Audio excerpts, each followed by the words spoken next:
A very good morning to you, traders. Welcome to the Flow Show, Friday the 5th of December. We're at the end of the week. Nearly pub time. We'll see what happens the rest of the day. We've got some bit of data out, old data, but it's PCE data, so pretty relevant for the Fed. At least it will confirm whether they should have cut in October or not CPI data, but we'll find that out later on today. Right, let's get cracking, and going to start with a bit of data out of Japan, and not good news. Oh no, you've got the calendar set up. There we go. Boom, boom. Household spending data coming in a bit on the soft side, one could say, falling 3.5% on the month. It was expected to rise 0.7%. Household spending coming in year on year, down 3%. So that's not good either. So a little bit of negative data for the Bank of Japan to worry about. Not that they're that bothered, apparently, because we've had another sources piece out from Bloomberg after they rehashed the Reuters piece yesterday. There was another piece out overnight, said that sources saying they're likely to hike this month and leave the door open for more. They said a hike would still leave rates at levels to support the economy. People say that the Bank of Japan, or this is other members, is said to be aware of how Ueda's Monday comments would be viewed. They said that the BOJ is going to check the data. Market moves up until the final decision next week, 18th, I think it is, the BOJ. So looks like it's going to be a done deal that we get a hike. So there's going to be very little to trade if that is the case when we get to the Bank of Japan, except how hawkish or unhawkish they are moving forward from that point. Still seeing the yen getting affected by these headlines, so there's still a little bit of room to trade in that. Dollar yen made a fresh low, but it's bounced back above 155 as we speak. The head of Lloyd's Banking says that the UK budget has cleared all the uncertainty. I'm uncertain that he knows what he's talking about if he thinks that's been cleared. We'll wait and see what happens in the rest of the data. Some more data out from Europe or Germany. Factory orders a positive 1.5% month on month. Year on year, they came in down 0.7%, which was not as bad as expected, minus 2.4%, and prior minus 3.4%. So a little bit of a pickup there. We had Challenger layoffs yesterday at the US. I'll put it around the calendar today, folks, which was a bit of a hefty one, shall we say, 71,000. But it wasn't quite the 153,000 we got the month before, which we knew was going to be chunky. If you remember, there were some big layoffs announced in October. So still, these are running at some pretty hefty numbers here, which we know we've got the ADP and everything that came in softer. So we know that this has been running pretty steady. Those were the government cuts going through that Challenger, or the layoff announcements. Remember, this report, it's intention to lay off. It doesn't mean all those people are eventually going to be laid off. Some could be moving to other jobs, but as you can see, the trend has been pretty high for the last couple of years, reflecting what we've seen in the jobs market. Then on the flip side, we've got jobless claims, which came in below 200,000, 191,000. It's been a while since we've seen a sub 200k number, but there we go. We got one. Continuing claims also pulling back 1.94 million. We round it up by a pip, which was round about what we saw last month, 1.943. So again, this indicator's still not showing us any potential jobs weakness there. The Atlanta Fed's Q3 seaweed guessing, tea leaves, says that Q3 growth is going to be 3.8%. That's down small from the 3.9% previously. Morgan Stanley are the latest to chuck in their Fed rate call for the Fed to stay unchanged, handily doing that 5 days before the meeting. They now see a cut. Shock horror. More bank forecasts not worth the paper they are written on. Potential Fed head Hassett says he thinks we're likely to see a cut at the next Fed meeting. He's on the guessing game as well. Bit of a no shit Sherlock comment. He says we'll take a rate cut about 25 basis points, and that the Fed chair, the next Fed chair, needs to be a data responsive person. So he's not looking for a 50. He says he'll take a rate cut around 25, which could give an indication that maybe he's not going to be Mirren style dovish if he gets the top job, which might appease markets a bit. Might not appease his boss, though. He might have talked himself out of the job with that comment.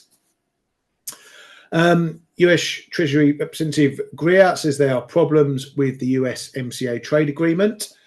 We already have adjustments to some of these challenges, but we want to make sure that Canada and Mexico aren't used as an export hub for China, Vietnam, Indonesia, among others. So that is, as we already know, going to be the broad basis of what happens in the USMCA. Not so much how they cement trade between the countries, but making sure that Mexico and Canada aren't being used as backdoors for cheaper goods from China and the like, and other things like drugs as well. Russia's foreign minister spokesman has been on the wires talking about a Ukrainian weapons factory in Denmark. Says it poses the risks of further escalation. They're still picking and poking at Europe over what's going on there. Macron, he's been caught out apparently, according to reports in Germany's Spiegel. Macron has apparently warned that the US could betray the Ukraine. That was apparently picked up in a leaked leaders call. Macron is at the moment over in China, so it's been a great time to have that news dropped on the wires. And that's about it as far as the news goes. Bit of a quiet one. We're not seeing volatility picking up much at all. Just looking at the vols in euro dollar. Let me just call them up for you while I'm waffling.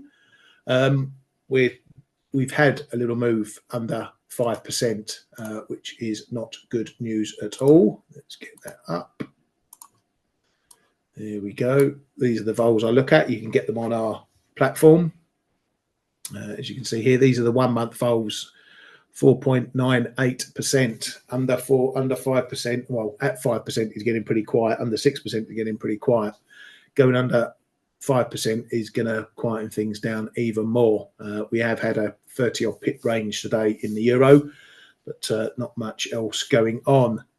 Cable as well coming right down. This was sailing up at 6-7% higher over the budget, but that's coming down as well. Dollar yen still up 8.20, so that's still open to some moves. What these vols mean, it's you can use them as a gauge in just how prices may move during the day. Yes, you can still get decent moves on big headlines and the like, but when there's nothing going on, this is when you're going to be watching paint dry a bit. So if we're heading into a low vol environment, which might just be a year-end thing, everyone knows what the central banks are doing. The ECB is not doing anything. The Fed are going to cut. We're going to see out the year probably with a bit of a whimper.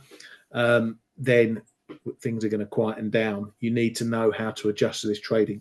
If we get this sort of volatility into the new year, then again, you're just going to have to look at how you trade. Daily ranges are going to come lower. Range trading becomes a bit more evident.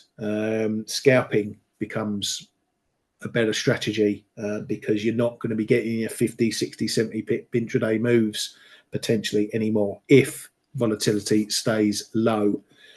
So just be wary. This is what happens when central banks have had rate moving phases and they're all getting down to levels that they're going to want to sit rates at. That sucks out volatility because there is no expectation trade until the data starts telling us that something's going on and they may need to hike, may need to cut, and then we start seeing volatility pick up again. This is part and parcel of markets, folks. It happens in cycles. So get ready for it. If we see it, learn how to trade it. Right, so that's all the news done. As I said, we've got PCE coming in later today. Well, we did have durables, but again, this was old data, and that was a revision because it came out with the factory orders, well, I think they just lumped it all in together. Durable goods came in, well, factory orders came in up 2%. Durable goods, that was all pretty much there or thereabouts, nothing really to write home about. But as I say, that was all September data. So we've got PCE coming out today. Again, old data. I don't know why they've got factory orders on here again. Sometimes I wonder what they do with these calendars. So PCE, we're expecting core PCE to come in unchanged 2.9%. And they've got this here. It's coming out at 3 o'clock. Usually it comes out 1:30 in normal times. But at the moment, we're just lucky to get what we're given. So it's coming out later on today. Headline PCE, depending on what calendar you're looking at, is expected to come in at 2.8%, which is a pip up from 2.7%. So as I say, this data is September. We knew what the September CPI was. Inflation remained pretty sticky. It's expected to do so again. It won't or shouldn't change much for the Fed expectation trade for them next week. Unless there's a big old surprise coming from that. Fred, right, what am I looking at?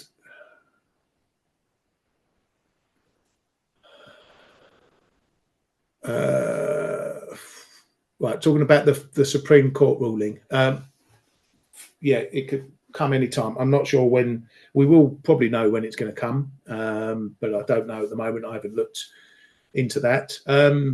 What will happen if they rule against him? He'll do it another way, pretty much. What happens to the dollar is a fair question. You know, when he was talking about lumping on big tariffs, we saw currencies weaken, Mexican peso, the like, spikes in the dollar. So it would stand to reason that if he loses this court case, we'd see the dollar dumping off even more than we are now. But then, as he's been saying, he's got other means and ways of doing that. So yeah, it's going to be an opposite of what we saw when he was lumping tariffs on. But yeah, when we get that, I think we had mentioned it was before the end of the year, but I haven't read up on that recently. Right, also we get the flash number from the Michigan as well, consumer sentiment. That'll be out. That's expected to rise. I think expected to rise. Where are we going? They put this stuff all over the place. Where are we? Can't see it. There we go. Well, they haven't even got it expected to rise. They've got expectations expected to rise, but I can tell you we are expecting headline sentiment to rise to 52 from 51 previously. So that might be they've just put that in the wrong column. It should be there. This one has been a little bit wobbly of late. It's not really collapsing, but it's just has been a bit softer of late. So we'll keep an eye on that. This is December number, so it should incorporate some of the sales period for November. So this number could be interesting for the Fed trade, depending on whether it's good or bad. Whether the consumer did have a good November, this might show up in these numbers if they're a bit expectant and things are okay. Keep an eye on those inflation expectations. 1 year prior at 4.5, 5 year at 3.4. They came down a little bit as well. Oh yeah, we've got Canadian jobs too coming in. So we do have some jobs data. Normally would be an NFP day, but obviously we're not getting that. So if you're trading the loonie, keep an eye on that as well. This one was a bit of a gangbusters again last month. These jobs, they've had 2 decent pickups after 2 wobbly ones. So market is expecting another negative, down 1.5 thousand or 1,500. They were expecting a loss of 5,000 last month, and it came in up 66. So that shows you how these expectations, which don't just looking at this, these expectations are pretty much pointless compared to what we've been getting. So we'll pay a blind bit of notice to those today, but we're expecting down 1,500. We'll see what happens. Keep an eye on the revolving door as well as to whether the moves are. Last month, the bulk was in part-time employment, up 85,000. As always, unemployment rate, that was a surprise drop to 6.9%, and that came even with the participation rate. I think it ticked up a point, if I'm not mistaken. yeah, it ticked up. So employment came down even while that number ticked up. So keep an eye on that part of the metric as well. Could be a bit of a mover for the dollar CAD, particularly if there's nothing else going on. And we'll have a look at that currency in a moment. Right, let's have a look. So as I was mentioning with dollar yen, these BOJ headlines still giving things a little kick down. We are seeing this pattern where we're seeing a bit of a selling in dollar yen and other yen pairs, less so in Asia, and then it's picking up in Europe, in the US. So we keep doing this zigzagging stuff down. We have broken that low, which keeps the bearish move going. I had this level around 154.5. Move it out a bit. So that just came across from this prior resistance that we had up here. So we had a little look through it, but we've bounced again. Now we're not holding below this 155 level yet. We've still got this series, lower highs, and that was evident again yesterday, but things might change, at least in the short term, if we start knocking out some of these highs. It will potentially mean that we might have found a bit of a bottom, but this move here, breaking that low, shows that we potentially haven't found a bottom yet. But as I said, the volatility is still up in this one, so we're still seeing decent moves. 34s was a low, and we're now sort of 80 pips higher. So there's still movement in this one. I've been trimming my shorts down here. Did have a little add back earlier on at 94, 154, 94, just to see if we were going to hold this 155 level. Obviously, we're not. So I've got to stop on that just above this high here, high of the day this morning above here. If we get above there, I'll be knocked out of that little add back.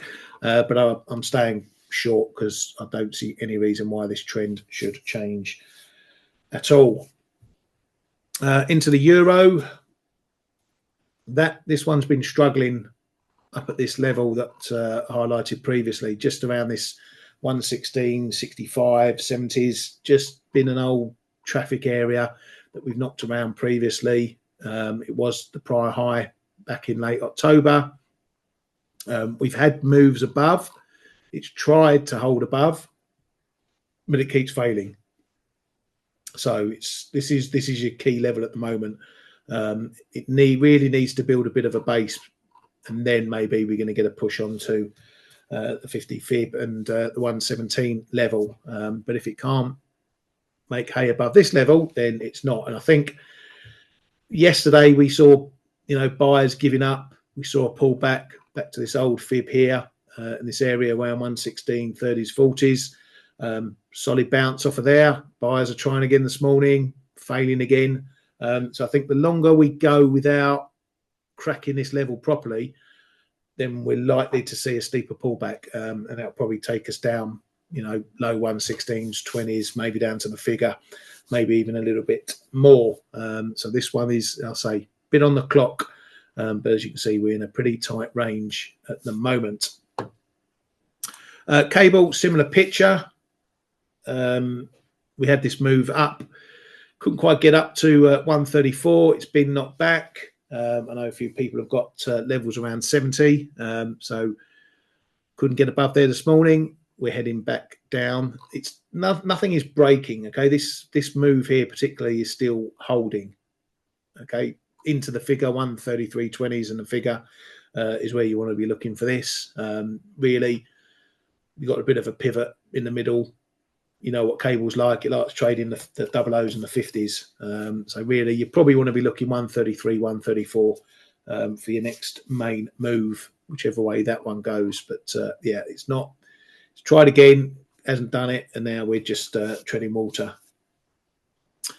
Dollar CAD, seems that's in focus. This is still looking bearish. People are having the trend lines here. We've gone through the trend lines. We're under the trend line.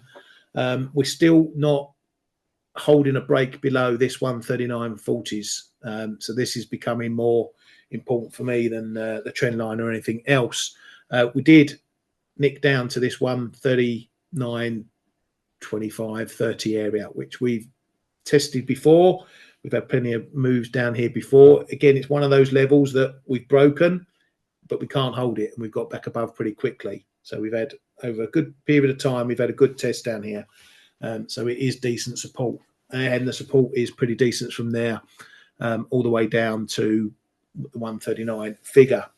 This 38.2 just coming in amid some of these other price touches, shall we say. So this is going to be maybe a bit of a maker or breaker for what's going on in this trend. It will certainly put the bounce to the test that we've seen. I should really change that color, shouldn't I? Let's do that quickly just to make it a bit clearer, because I've got no, actually I'm going to get rid of the trend line because I'm not overly keen on it. So these lows down here, this is the 38.2 of that move. So it is a bit of an area all on its own, and that could be key. If we're cracking under that, then we might start eating them into this trend a bit more. This level I spoke about on face yesterday, 38, 60s, 70s. When we were back here, we couldn't get through it. We struggled to get through it for several months earlier in the year. So that is going to be an important test if we get down there. This level is a bit similar to what I've been highlighting in Euro Sterling, the 87.20. Again, another one of those. Let's put it on this one. Another one of these long-term levels that when you've been away for a while, here, support here, resistance here, all the way back years. When you've been away for a while, they tend to have an effect on the price if the price is just moving down. So we had a bounce yesterday, had a test and a bounce yesterday. The bounce very, very weak. So we're not out the woods any way, shape or form. But as we know from Euro Sterling, it can just go sideways along a level for days, weeks even. If we are cracking this one, there's still a ton of traffic all the way down to this zone here. So it's pretty hard to say, okay, if we break 87.20, we're probably going to run into trouble 87.10 and 87, 86.90, all the way down. So this is not one you can sort of, if you want to pick a level to trade against, you've got several. But the zone is probably more important down here because it's an area that we've messed around in plenty of times before. And it tends, again, to be a bit pivotal, a bit messy through here, but then we started holding it. So, yeah, it's if this is going to keep going, then this is where it's probably going to run into trouble. I still don't see why the pound should remain well bid for any significant amount of time. And as I mentioned in the chat room earlier, Euro Sterling holding this level could actually be affecting Euro dollar and cable. Often it's the other way around. If you get a big move in one of those, you're seeing Euro Sterling move. But this trades on its own merits as well, and it has its own techs. Some of these smaller levels may not have done anything, but we've hit a big one and suddenly it's paused, and so have cable and Euro dollar. So that's just one of those times where the influence can switch now and again when you hit a level that's significant in another pair, when you got correlations. Aussie Kiwi got put out of my little short that I tried in here at 114.50s. I only had a tight stop on that one. That's knocked up, so we're back above this old fib. Knocking around again, this smaller, shorter term level around the 114.85 area. We just run into a bit of trouble there. If we're getting back above there, then every chance we're going to be looking at 115s again and see what happens from there. But very solid into that 113.90s area, 114s. So this one is continuing its bullish path. Right, guys and girls, you've got anything you want me to look at, then let me know, and I'll discuss that. Dollar MEX, that's still looking very weak, and I've got no change in my view. I spoke about this on Tuesday. It is looking weak. We've come down pretty quickly from that last 1850s test. So there is a possibility that we do get a break. I don't know if it's going to be a lasting break. The only way we'll know that is by the price action if it breaks. I'm still long a little bit here. Happy to stay so. but I'm also core short from way above. So if it does smash through and go lower, I'll be fine and dandy with that anyway. But I think if we do get a break here, it's got every chance of at least getting down to that 18 level, and then see what happens. That's going to be the important part. If we go down here and it bounces, what happens if we get back here? If it finds resistance against this, let me get my old pen out. So if we do something like this, hit that, bounce back up, and then, you know, find resistance in there, then there's every chance of doing that. But if we don't, if we just come down and go straight back up into there, we might do a bit of that. But it's going to be similar to what we had all the way up here, where we had these breaks of the level. You think it's going to go, and then you're back in the box. You think it's going to go, and then you're back in the box. So really, the important move will not be what happens here, but what happens if it bounces back again. And that will give you an idea of whether this move is a fake out or it's something more. So if you want to look at it on the wider picture, let's go into this one and hit that. So the wider picture, oh, I'm still on my drawing thing. The wider picture, we haven't changed this trend, okay? We've been in this downtrend since the start of the year. That hasn't changed. All we've done is spent 6 months going sideways. You know, we've had months, well, 4 or 5 months going sideways. We had it when we were support here, then we had a break, and then we've gone sideways again. So we've stopped the rate of descent that we had back here through this period. But it's still a very, very bearish picture because it's failing to bounce significantly and hold any bounces. So short term, it's looking very bearish. Longer term, it's looking bearish as well. But is it going to be a big leg lower, or is it just going to be another small break and then more sideways, or are we just going to have a fake break and then we come back into the box? So that's how you're going to look at it. Yeah, I'll have a look at gold derivatives. You've asked about location of recordings yesterday. We've got YouTube, you've got Twitter, you've got our website. All our videos are available on all the major channels. All you have to do is look up ForexAnalytix, YouTube, Twitter, whatever, and you'll find them all. Gold. All right. So I was looking at this. I haven't looked at this for, apart from sort of, I had a bit of a cleanup actually this morning. So first thing I want to mention about gold is that, you know, everyone's doing techs on this area and, you know, fibs and extensions and all that. The first thing I want to say is, remember when we were just there and no one knew where the top was? And no one knew where the levels were, and everyone didn't know. People trying to pick tops and where the dips and whatever. Okay, all these lines were going on before we had all this price action. So all my lines that I put on here, as I tried to show people, is so you get an idea of what might develop further on. You don't need to wait until you've got price history to start putting in trend lines, fibs, and all this price action.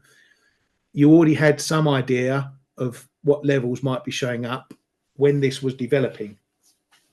Okay, now I'm not saying it's not valid to have all tech on this period. It absolutely is, but you already had an idea what was going on back here. Okay, you don't need to wait to get to here to start finding your levels. Look at this 41.62 level. You know, I had that as a little purple line in there when we had this price action. Okay, and look how it's developed. We got above, or we held below, just below here. We got above, modicum of support, couldn't get below, then we broke it, then it's resistance, can't get through, then we break, and now we're holding it. So yeah, you can whack your trend lines on wherever you want. You can whack trend lines in here now, and you can have a fib to there that extends to there and all that sort of stuff going on, which is fine. If that works for you, that's great. But when you've got a market like this where we haven't had price, get rid of that. We haven't had price action history in all this part of the move. you can look for these little clues, and that tells you how to trade it 2, 3, 4 months down the line. So we've got this zone now from 41.86 up to 41.20. It's $40, quite a wide zone, okay? But, you know, the price does a lot in this zone. You know, if you want these highs, well, you need to get above here. At the moment, you can't get above here and stay above here for too long. So now, instead of having a one-way market, we've got a two-way market, because there's people who are now looking at levels and thinking, right, well, I'm going to be shorting it at 42.40s, and I'm going to be picking it up 41.80s, 42s, 41.60s. So for me, gold, it's still in an uptrend. Again, a bit like the dollar MEX, but in reverse. We've had a strong uptrend, but it's now struggling to get up. It's not going up with the same speed it was. So it's a bit more balanced now. So if you're buying it and shutting your eyes and think it's going to 4,500, well, you might be waiting a long time. Conversely, now you're getting the clear areas where you want to be buying dips. The price action is making it very clear for you. No, Fred, I'm not looking at Dixie. I don't do Dixie. It's not anything that leads anything. Sorry, mate, I don't trade it. It's a basket, so I'm not looking at Dixie. Apologies. Well, I only look at Dixie if I want to make a broader point about the dollar, which right now I don't. So gold, if it starts holding above this 42.20s, then you might be getting a push higher. We've got this smaller level, 42.40s, then up towards this high, and again this little level in here that came off this price action back in October could be significant. So keep an eye on that one there. If we're getting above there, then you can start talking about these highs, because there's not a lot between there and those highs. So that's one to keep an eye on for that. Anything else? Just keeping half an eye on oil. Just see what's going on with these geopolitical headlines. It's still maintaining this bounce, but, you know, not going anywhere in a rush. So the broader view of this is that it remains pretty bearish. You know, where your key levels are down here. If we're cracking back under these levels, then we could be on. That's something to watch for. I think if we get a peaceful conclusion, if we get a headline out of the blue that the war's come to an end, I would not be a surprise. It would not be a surprise if we knock out these lows. But then that might be a dip buying opportunity, because then all the bad news is out and we can look at the grand rebuild, or whatever they want to call it. Right, you guys and girls got anything else? If not, then we'll call it a day for today. Nice early one on a Friday. And maybe I'll get back to watching the cricket if it hasn't finished already. Anything else? Last orders? Or I'll ring the bell. We'll have a quick look at 10 years. Oh, you read my mind, Rob. This one, again, just not doing an awful lot. We're just in the middle of this range. It's 4%, 420s. We have had these little moves out, extensions down to 390s, but we come back in here. I don't think this is going to change on the data, but it might bring a bit of a trade if the PCE is a big variable to what's expected. Depending on which way it goes, you might get a move up to the top of the range, bottom of the range, and that will obviously drag the dollar with it. The dollar has been under the cosh pretty much all week, so just see if that's going to continue today, or maybe that might have run out of puff a little bit before the weekend, and people might just be taking a bit of risk off the table. Right, I'm going to call it. Thank you very much, everybody, for coming to the Flow Show this week. Hope you've had a good week. Please have a great weekend, and we'll see you all on Monday. Have a good one. Hey traders, this is Blake Morrow with ForexAnalytix. Thanks for stopping by our YouTube channel. Don't forget to like these videos, share them, and subscribe to our channel so you don't miss any of the content that we provide here for free. Thanks for stopping by. I'll see you in the next video.